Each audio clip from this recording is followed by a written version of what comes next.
maxaad ku og tahay ama kala socotaa qisadii heestii bishaaro bishaaradii naftayday bugto waxaan ku soo maray batalaalihii boodhari ku asnaa.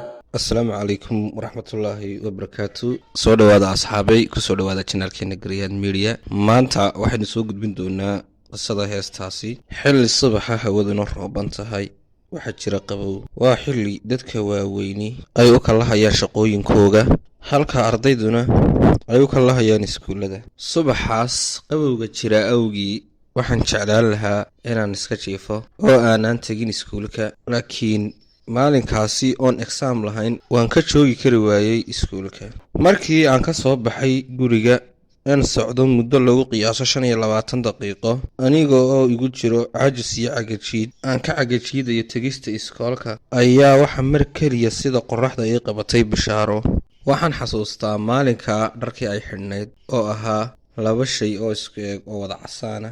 waxaad moodaa quruxda iyo iftiinka ka soo baxaya dayax jooga 15. xaqiiqdii waxa mar keliya iga duulay caajiskii i hayay, waxaanan mar keliya istaagay halkaasi aniga oo u eegaya sidii qof shoogsan. wadnahaygu waxa uu samaynayay garaac in qofka eriyadaas ka dhow uu maqli karo. bishaaro oo iga war heshay iyaduna inaan markaas iyada eegayo, way xishootay waxayna horay u boobsiisay socodkii. runtii maalinkaa dhan waxaan ka fikirayay quruxdii ay indhahaygu qabteen. bishaaro horay ugumaan arkin magaalada. maalintaas intii ka dambaysay waxaan isku dayay inaan raadiyo. waxaanan raadinayay muddo ku siman 7 cisho, kumaanaan guulaysan inaan helo. waxaa milic casara la iiga diray adeeg dukaan xaafadda ku yaalay, waxaana mar keliya indhahaygu qabteen quruxdii iyo dhalaalkii aan arkay maalinkii dhoweyd. aniga dhan waan ilaaway waxaan iibinayay.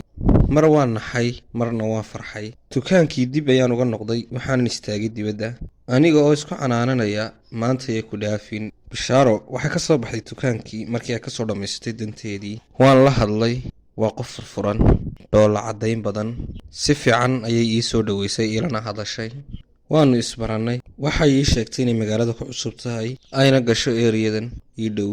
waxay ii sheegtay inay ka timiday Garoowe, ayna timiday xaafadooda oo halkan degan Ceerigaabo. barashada kadib waxaa igu sii siyaaday jacaylkii iyo dareenkii aan u qaaday maalinkii horreysayba. ilaa jacaylka la sheegaaba oo aragtida ku ilaa buurti daaludu buraaniyo hadaftimu Ceerigaabo iyo badhan beledadi kalgacaalada iyagoo barwaaqa biyuhuna qulqulayaan balliyaduna buuxaan soo booqday awgaa. sidoo kale iyaduna wayga aqbashay xidhiidhka jacayl eenu hayay.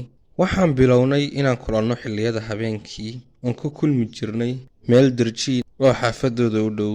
waxaana isu kaaya bartay asxaabtii aan isku xaafadda ahayn. xilliyada aan ka maqanahay waxaan ka fikiraa iyada. haddii aan iskuul joogo, haddaan xaafadda joogo, mar kasta waxay haysta warwal xaggeega ah. ma garan karo sababta, laakiin marka aan iyada u imaado waxaan helaa farxad. bishaaro iyadna waxaan ka dareemayaa inay hayso jacayl. waxaannu ka sheekaysanaa in maalin aan isguursan doono markii aan dhammeeyo iskuulka. waxay ii sheegtay inay isugi doonto inta aan ka dhammaynayo iskuulka. waxa ay habeenada ka mid a ii sheegtay inay baxayso kuna noqon doonto Garoowe, waanan aqbalay inuu baxdo Garoowe. runtii waxa yaraa ku hadalka moobilada, oo markaas waxaa jiray moobilka loo yaqaano line-ka ee xaafadaha la dhigto, kaasi oy lahaayeen wiil aan asxaab nahay xaafadoodu. waxaan u soo qoray lambarkii si ay la soo xidhiidho marka ay Garoowe. way baxday. muddo 3 cisho ayaa laga joogaa maqnaanshahayga, welina ma hayo akhbaariyada ku saabsan. inta yar een seexanaya maaha, inta kale waxaan joogaa xaafadda saaxiibkay anigoo eegaya in mar uun ila soo hadasho bishaaro. waa xilli fiida, waxaan joogaa sidii caadada yahay xaafaddii saaxiibkay, waxaana ka dhul sugayaa kool iga yimaada xaggeega. way soo wacday, waan maqlay codkeygii. in muddo waa iga soo bixi waaye wax hadala farxad darteed.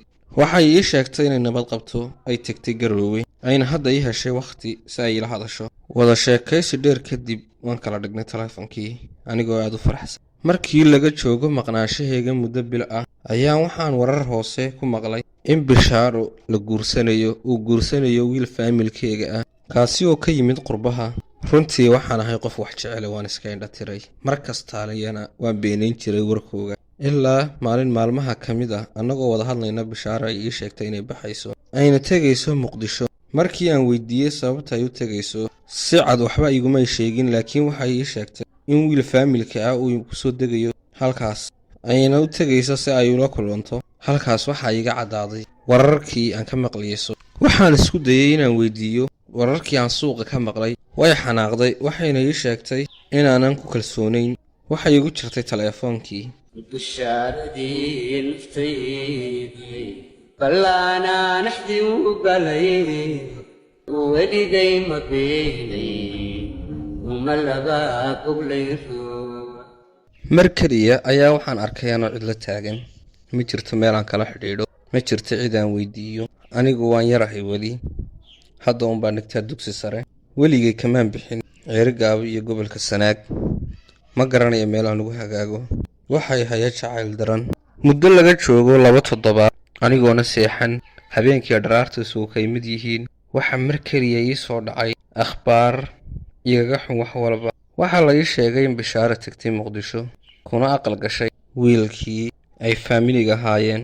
waxaa jirtay asxaab badan oo sukayo ogay oo naga warqabtay xiriirka iyaga jacayl. waxaan noqday qof bukaan jiif ah oo aanan ka kicin sariir. sidaan ahay bukaan socod markii baan talays yiri ilanay la'aanta lay baxnaanin kariwa bini aadam baa tahay bashar kula midaanahay bini aadam baa tahay bashar kula midaanahay nafku baahabaane barbarkaaga ilagaabo. bishaaradii naftaydi ballaana naxdi u galay weligay ma beenay uma laga boglayro.